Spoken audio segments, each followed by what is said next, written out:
Magandang hapon mga ka-YouTuber.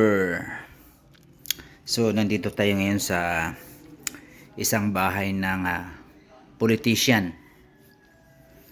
So dito sa Bigan City. Ito yung bahay niya, yan yung entrance. So hindi tayo pwedeng lumabas at mag-video doon sa labas.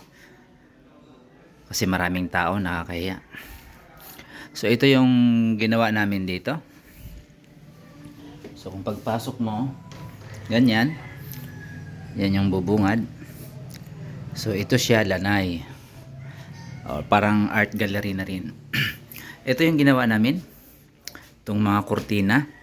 Yung share, number 1, lagay natin sa number 1 is share.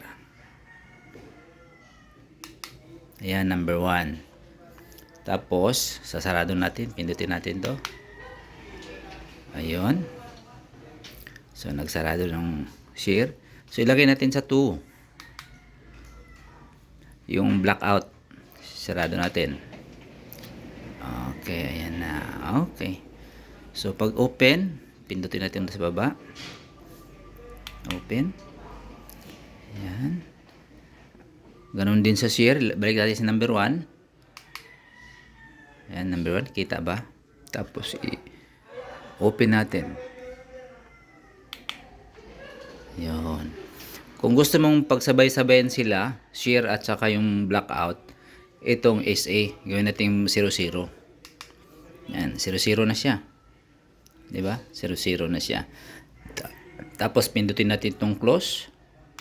So sabay-sabay yun silang dalawa. Share at saka yung blackout.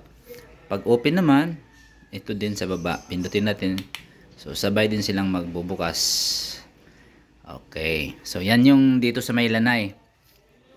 So old this style yung nandito sa loob, no? Luma, ito naka-rattan style siya. Ang mga kabinet. So naka-rattan. Ito rattan. Ito ang gandang mga kahoy. Hindi ko alam kung anong kahoy yan. So hindi pa to tapos. Hindi pa na-finish. Hindi pa na-finish. Wrap pa lang siya. Wala pang varnish talaga. So pati ito wala pang varnish. So nandito yung mga paintings. Yan, ganda ng paintings nila. Kita nyo? Ayan. So nandito rin. So ang ganda ng mga paintings. Tapos sa likod, meron pa ba? Ay, marami pa. Ayan.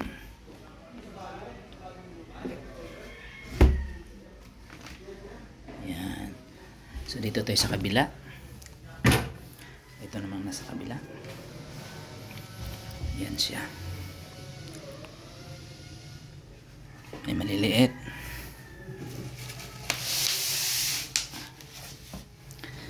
Ito, Bigan. Dito yan sa Bigan.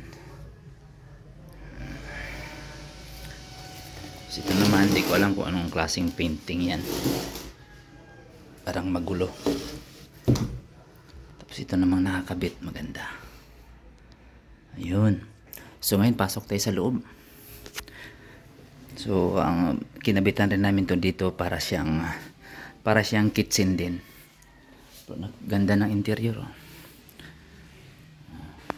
Chandelier. Ganda ng chandelier. Tapos tong TV, tingnan mo kung ilang inches yan. Neo QLED 98 inches Samsung. Ayan yung TV na ikakabit dun sa master. Mamaya punta tayo sa master. Dito muna tayo. Ito naka wallpaper sa bulaklakin. Yung dito sa kabila, yung wallpaper nila is kulay pink lang na magaspa. So dito bulaklakin na may mga ganito. Leather to. So leather yan, leather. Pure leather. So lahat yan, balat yan. So ito naman yung kinabit natin dito na blinds. Blinds, curtain rather. So ito naman yung kanyang remote. So So, number 2 tayo. Ibig sabihin, yung blackout. Yung blackout na curtain. Open natin. Ah, hindi pala nakasaksak. Saksak muna natin.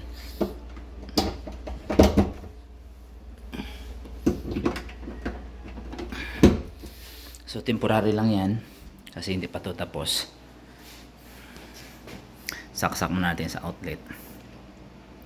Okay, ayan. Yan yung blackout number 2. So, yung number 1. Ang number 1, shear. So, yun na. Yun ang shear. So, hindi pa yan tapos. Kaya, kailangan pang plansahin yan. So ngayon, yan lang muna ang ginawa namin. Okay. So, ganun ulit. 0-0 natin para magsabay sila pareho. Yan, 0-0. Tapos, close. Yun, sabayan sila. Shear at saka yung blackout. Pag open, ganun din, sabay din sila. So, okay. Yan yung nandito. Para siyang kitchen to kasi ang cabinet dito. Ano pa rin siya? Tawag dito. May wallpaper. Tapos dito naman marmol. Pwede na pagka-marmol. Andan dyan mga kalat namin sa gamit. Dito mayroong sink. So para siyang kitchen dito. Mayroong sink. Tsaka mayroong mga cabinet. So kitchen nga siya. Pull up. Pull out. Ayan. So punta tayo sa may master bedroom. Double door to. So double door. Ito yung isa. So pagpasok natin dyan ang bubungad sa atin, ang master bedroom. So ito, yan naman yung kurtina natin dito. Motorized din yan, shear at saka blackout. So ang TV malamang dito ilagay yung malaking TV or dyan sa taas. Sobrang laki yun eh. So di ko sure kung saan dyan banda. Basta dyan. Tapos ganun din dito. Andyan din yung mga kurtina natin. Tsaka may exit door dito. So exit door na. Yung bintana natin dito. Ayan. So hindi natin ititesting yan kasi hindi ko alam kung saan nila nilagay yung remote dyan. Okay, ulit. Meron na tayong nasaksak na natin yan. Lagay natin na si number 1. Close. Bakit wala? Close. So, tingnan muna natin bakit wala. Okay, continue. Close. Okay. Yan na yung shear natin. Tapos sunod, number 2, ang blackout. Ayan.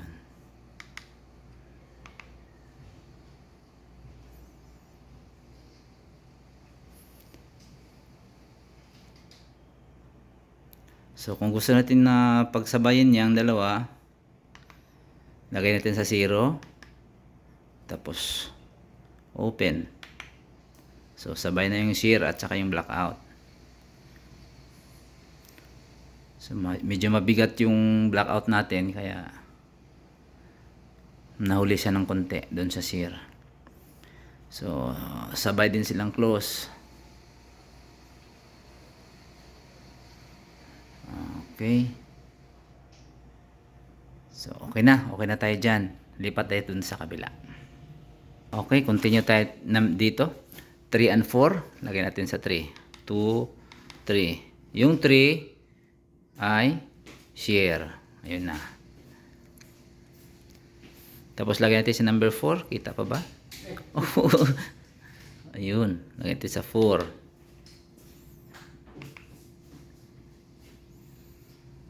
Ayun.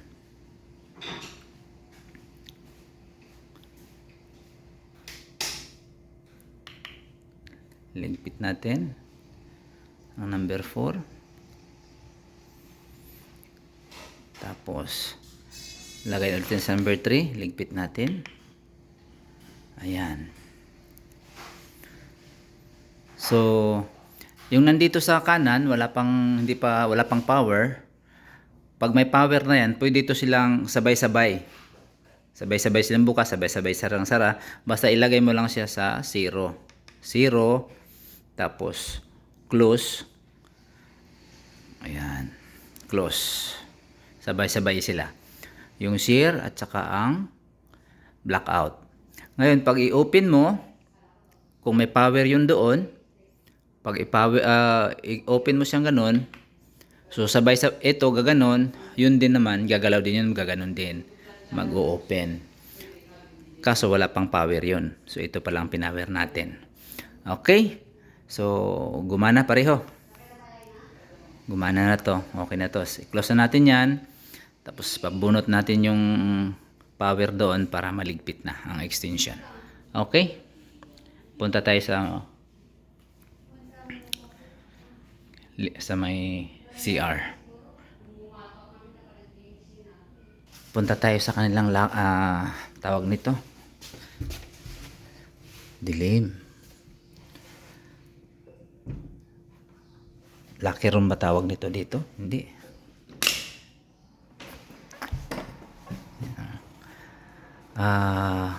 Lagayan ng mga damit. Ano nga ba yung pangalan nun? Kalimutan ko. Wardrobe. Bakit kaya wardrobe?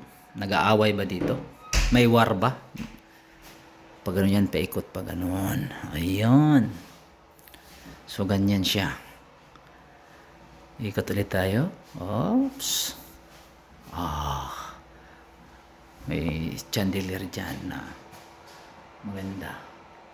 Trapeze, ano ba tawag dyan? Yung parang mga shell. So, dito sa loob, ilawan muna natin.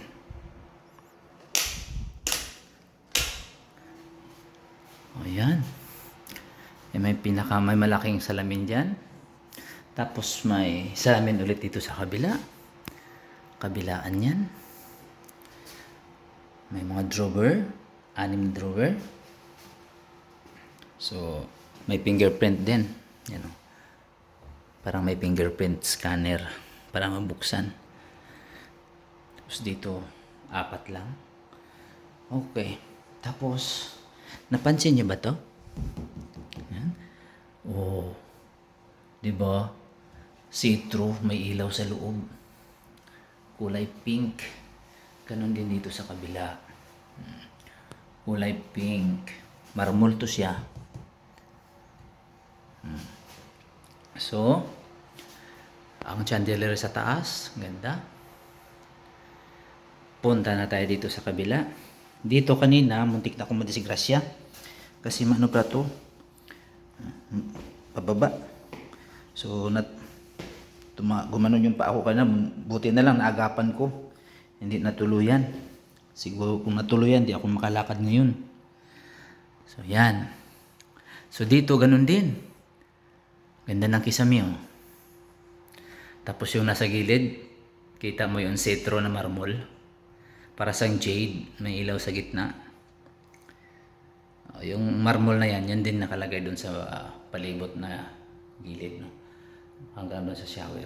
So dito, mayroon itong upuan, higaan, para sa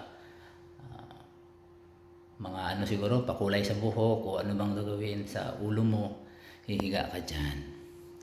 Tapos yung 2 trono sa gitna, nagulat ako kanina nung lumapit ako, nagbukas. Pero mamaya, isa-isahin natin yan. Dito may 2 sink para sa lalaki at saka babae. Yan. Tsaka may malaking salamin dyan sa harap. So hindi mo na masyado tayong lumapit para hindi magbukas yung bowl. So, itong isa, lapitan natin. Oh, kita nyo yun? Ito namang isa, lapit tayo. Oh, di ba? So ito naman yung kanilang shower. So yung overhead shower niya malaki. Yung kinabit namin yung blinds, yung nasa taas, dalawa yan. Sa kabilaan. So dalawa. Nasa taas, maliliit lang. So ngayon, magkusang magsasara yan. Yung dalawang bowl na yan. So abangan natin. Ayun, nagdahan-dahan na yung isa. Nauna yung isa. Susunod na naman tong isa. Tingnan natin. Siguro lumayo ako ng konti para magsara. Kasi nagsarado na yung isa, nahuli kong binuksan eh.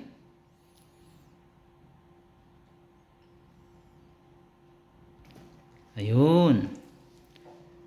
Nagsarado na. Okay.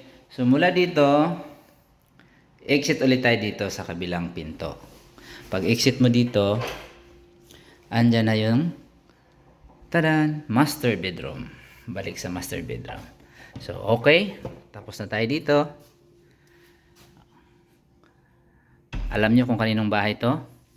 Secret, comment down below. Okay, hanggang dito na lang.